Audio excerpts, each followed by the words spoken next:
रात्री जवळपास 1:30 वाजता एक जे दोन रायव्हल ग्रुप दिसतो, ज्यामध्ये की एक अनिल पंजाबी, साई लाला यांचे काही असोसिएट्स ग्रुप्स आणि दुसरी बाजू अरिजित चौहान असा त्यांचे जे 2-3 मंडळी होता तिथे.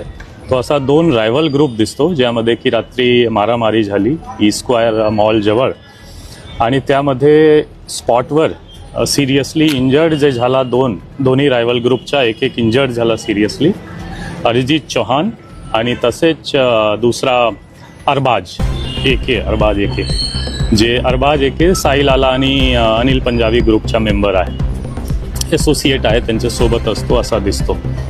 तो एकंदरीत असा दिसतो की दोन ग्रुप जे क्रिमिनल मोठी हिस्ट्री आहे दोन्ही ग्रुपच्या, जे टोळी म्हणतो त्यामध्ये अनिल पंजाबी सध्या MPDA मध्ये जेलमध्ये आहे. साई लाला सुद्धा जवळपास 1.5 महिन्यापूर्वी MPDA मधून बाहेर आला होता.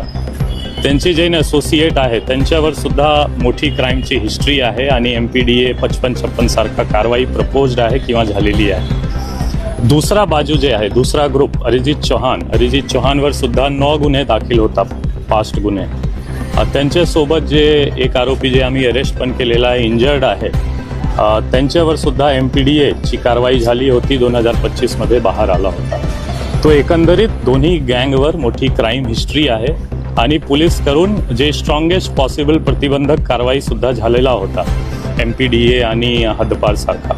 आणि ह्या दोन्ही गँगची रायव्हलरीमध्ये ई स्क्वायर जवळ रात्री इन्सिडेंट झाला आणि जे अनिल पंजाबी साई लाला ग्रुपच्या 2 मेंबर असोसिएट्स म्हणू शकतो आपण, अरबाज आणि आवेज, हा दोन्हीची डेथ झालेली आहे एक बाजू, दुसरा बाजू अरिजित चौहानची पण डेथ झाली. असा एकंदरीत 3 डेथ हा इन्सिडेंटमध्ये झालेला आहे. हॉस्पिटलमध्ये एकाचा खून करण्यात आला. असं आहे की ते ऑलरेडी 2 जे आहे मोस्टली इथेच सिरियसली इंजर्ड होता आणि आवेज पण सिरियसली इंजर्ड होता. त्यांना सिव्हिल हॉस्पिटल फर्स्ट गेला जवळ असताना, नंतर रेफर झाला विष्णुपुरी आणि विष्णुपुरीमध्ये ते ऑलरेडी सिरियसली इंजर्ड कंडिशनमध्ये गेला होता आणि तिथे ऑलरेडी अरिजित चौहानचे भाऊ आणि वडील जे अरिजित चौहानची डेड बॉडी मॉर्चरीमध्ये शिफ्ट होत होता तिथे ऑलरेडी होता आणि तिथे पण त्यांच्यावर वार झाला.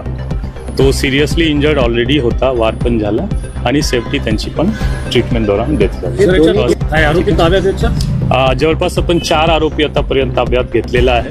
टीम्स बाकी जे लोक आहेत त्यांचे मागे आहे आणि मोठ्या पैमानेवर आपण ह्यामध्ये धरपकड आणि अरेस्ट करणार.